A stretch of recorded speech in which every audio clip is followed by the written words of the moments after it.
Longtime viewers of this channel will remember that the trouble with the Cold War is that it doesn't take too long before it gets heated. And from its start in the post-war period, it took a surprisingly short amount of time before the Cold War warmed up, even in the smallest of Moscow's newly established satellite states, Albania. I am referring to Valuable, BG Fiend, Charity, and Fontana, a series of paramilitary operations carried out in the late 1940s and early 1950s by the Western Secret Services, who aimed to infiltrate Albania and overthrow the communist regime of Enver Hoxha. In theory, Albania was an easy target for the West, much more physically removed from other Soviet-aligned countries. But poor coordination, a lack of adequate intelligence, and a cunning opponent made these plans a confusing mess and an abject failure. I'm your host David, and today we are looking at Albania. This is the Cold War.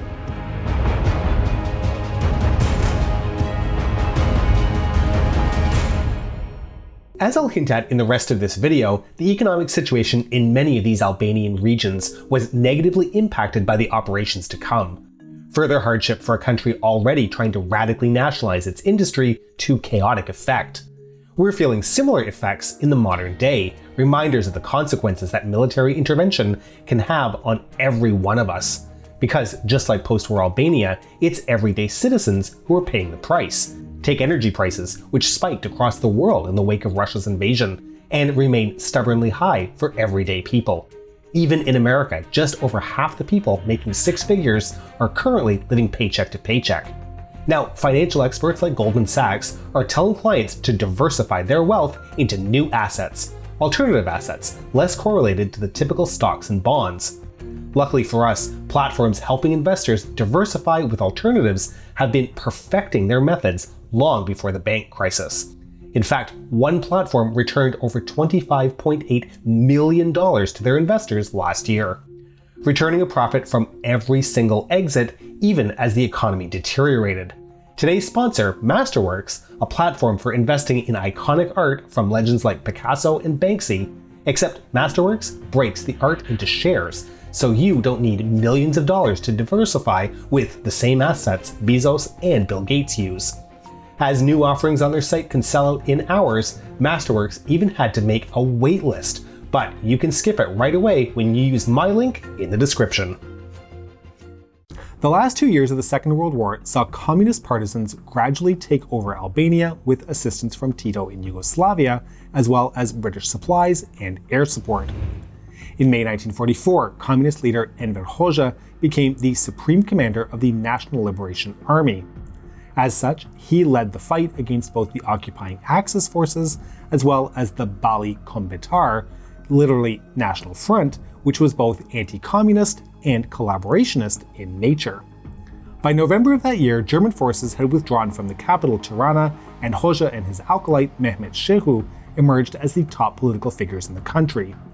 Hoxha became prime minister and began to impose an orthodox Stalinist agenda with the help of his Minister for Internal Affairs, Koshi Dzudze. In the immediate aftermath of the war, Dzudze carried out thousands of executions of opponents and dissidents, but karma was not far behind. Dzudze was quite pro-Belgrade in his stance, and as such was favorable to the idea of Albania joining the Yugoslavian Federation. Following the Tito-Stalin split, however, Hoxha also broke off Albanian relations with Yugoslavia. In October 1948, Dzudze was sacked to be replaced with Hoxha's pal, Shehu.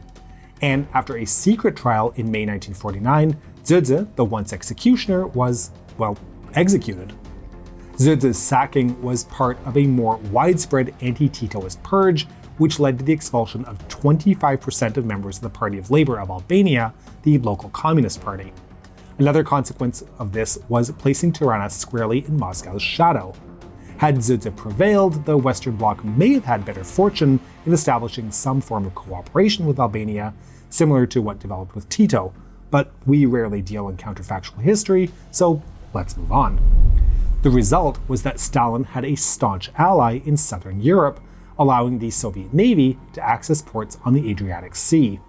Moreover, the Greek communist faction, still engaged in a bitter civil war, could enjoy secure supply lines and staging areas in southern Albania.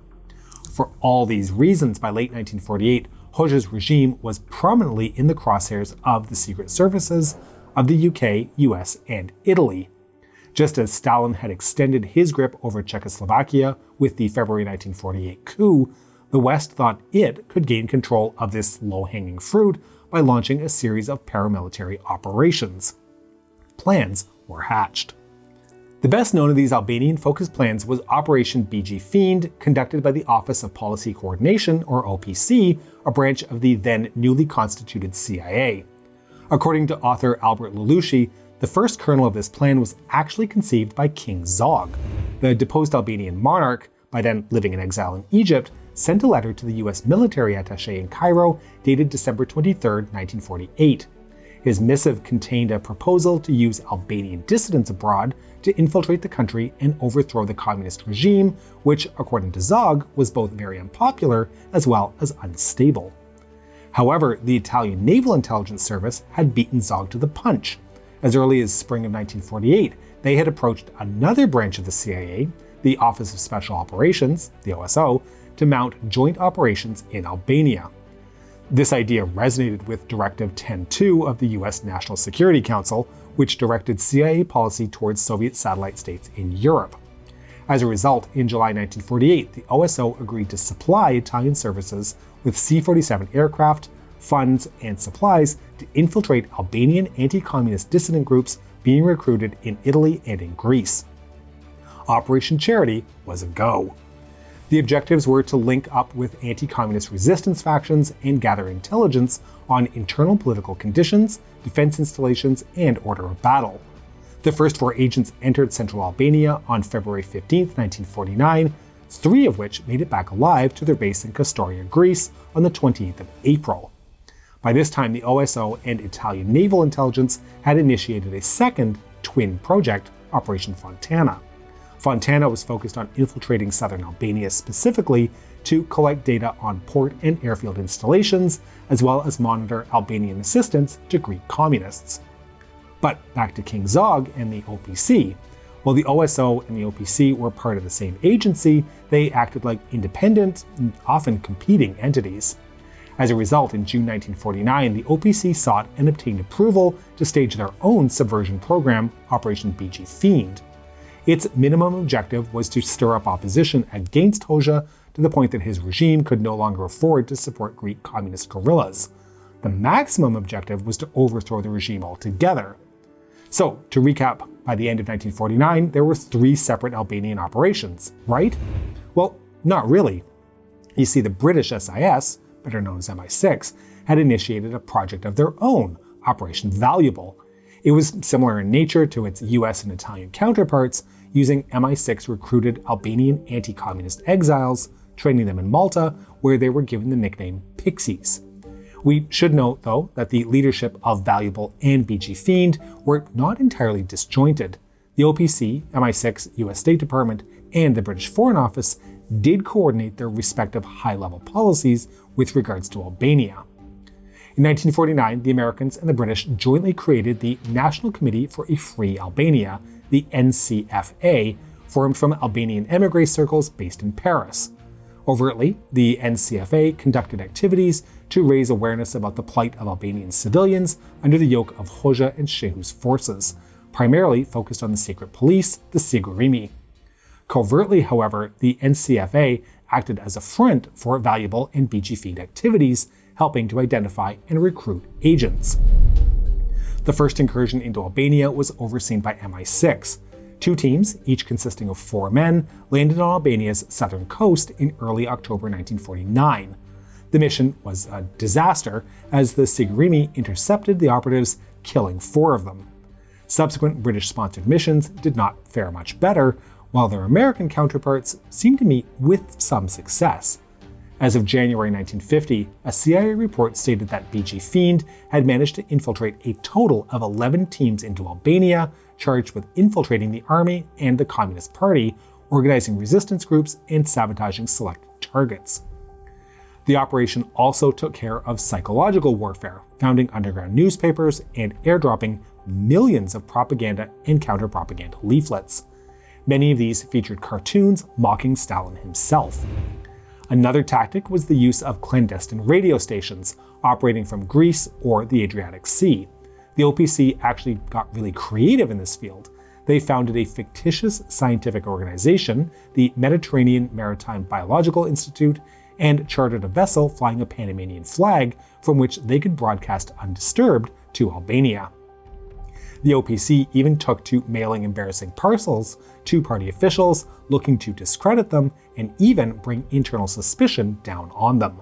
Now, a third branch of operations was directed towards economic warfare. BG Fiend operatives would be instructed to sabotage industrial and agrarian production centers, bribe communist officials, and disseminate counterfeit currency and food coupons. Outside of Albania's borders, the OPC intended to conduct, quote, adulteration, sabotage, and delay of Albanian exported goods. Stress is urged on exclusion of spare parts for trucks and tractors. Taking down Hoxha was important, and a key way to do it was denying spare parts. Every little bit, I guess.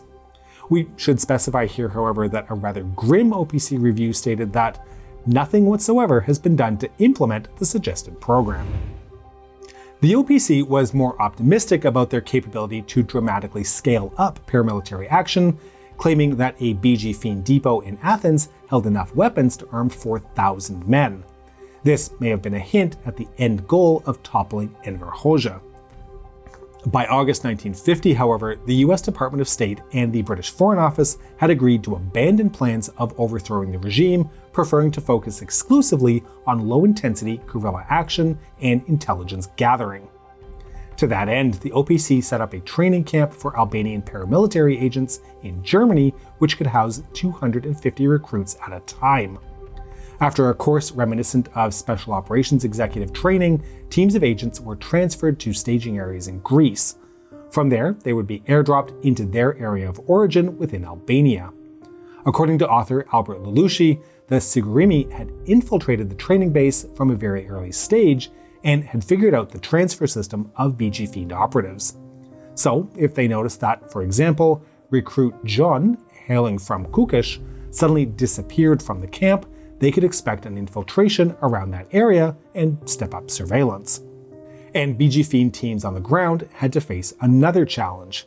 You see, while the Americans and the British shared their high-level policies and strategies regarding Albania, on an operational and tactical level, Valuable and BG Fiend were completely disengaged from each other, leading to some unfortunate incidents. As an example, an OPC debrief from November 1951 describes how a Valuable team and a BG Fiend team found themselves operating in the same area, but unbeknownst to each other. The debrief does not clarify exactly what happened, but hints that a clash between the two teams may have taken place, as it concludes, quote, British intelligence in London share the field's desire to let bygones be bygones, and that nothing will occur to change excellent BG Fiend Valuable relations. Okay, now we'll come back to the joint Italian OSO Operation Charity. In December 1950 and May 1951, a sizable team of Charity operatives were involved in two large-scale firefights with Albanian security forces. Betrayed by two double agents in their midst, a detachment of 8 anti-communist Albanians clashed with 450 government soldiers in Zepe near the town of Kukish. An Italian after-action report details how the Charity squad leader, who was mortally wounded, asked his own son to administer the coup de grace. The 4 survivors of the Battle of Zepe joined with other compatriots in Munela, but in May they were betrayed by 2 other defectors and were surrounded, this time by up to 600 government troops. The 17-man Charity team conducted a fighting retreat, losing only 2 of their number while still inflicting heavy casualties. But this was part of a widespread pattern which was also affecting BG Fiend missions. Infiltrated teams were frequently betrayed by defectors or double agents, and soon killed or apprehended by Mehmet Sheu's Sigurimi.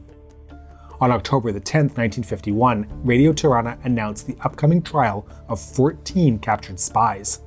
In the following weeks, the radio broadcast their confessions, revealing details of BG Fiend operations. CIA Director Walter Bedell Smith penned a livid memorandum demanding to understand why the OPC was devoting so many resources to a failing program. What was worse, an intelligence assessment from the same year revealed how the efforts of BG Fiend had strengthened Hoxha's regime and given Shehu Sigurimi the right impetus to crack down on what little anti-communist resistance was left in Albania. An operational review dated January 1952 acknowledged that 54 men had completed their training in the previous year, of which 39 had successfully infiltrated into Albania. Of this, 6 had been killed, 4 were captured, 6 had defected to Yugoslavia, and 3 were just missing. And yet, the OPC persevered, continuing to train and dispatch more teams of Albanian emigres whose actions were likely to result in death or capture.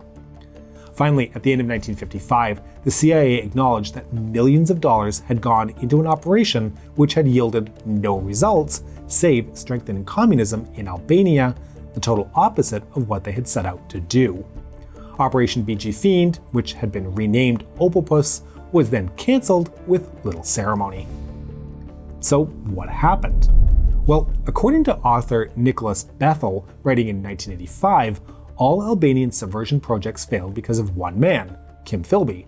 This MI6 agent was the most prominent of the notorious Cambridge Five, a ring of British spies working covertly for the Soviet Union. Before defecting to Moscow in 1963, Philby had been assigned to Washington as a liaison agent with the CIA from October 1949 to June 1951. The wrong man in the right place at the right time. Philby himself claimed responsibility for betraying BG Fiend and valuable operatives to the Soviet bloc in his memoir, My Silent War. More recently, however, other authors, such as the already quoted Lelouch, have cast doubts on these claims. As mentioned earlier, the OPC and MI6 never shared operation and tactical details about their respective Albanian missions. Hence, Philby simply could not have reported accurate information to Moscow or Tirana. Instead, the failure could be ascribed to a variety of other factors. As mentioned earlier, the Sigurimi had infiltrated the CIA's training camp in Germany.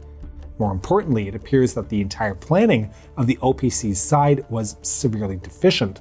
The Office of Policy Coordination relied on misleading intelligence, portraying internal dissent to Hoxha as being stronger and more organized than it actually was.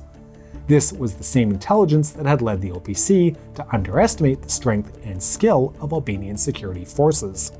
These mistakes were compounded by the inexperience of BG Fiend's planners, James McCarger and Edmund Michael Burke. Neither of them had previously run an intelligence operation and insisted on authorizing new missions even when reports indicated consistent failure. Fun fact, Burke would later find success as president of the New York Yankees and the New York Knicks. Albert Lelouch, however, claims that BG Fiend was not an unmitigated loss for the CIA.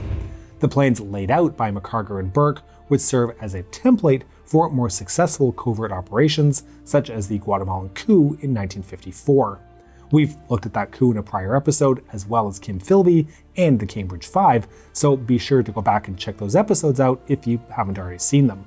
In the meantime, we hope you've enjoyed this episode, and to make sure you don't miss any of our future episodes, be sure to like and subscribe and press the bell button, but be sure to watch out for foreign-trained operatives looking to subvert your ability to do so. A huge thank you to all of our Patreon patrons, and if you aren't already, please consider supporting us on Patreon at patreon.com/thecoldwar or through YouTube membership. We can be reached via email at thecoldwarchannel@gmail.com. This is the Cold War Channel, and as we think about the Cold War, please remember that history is shades of gray and rarely black and white.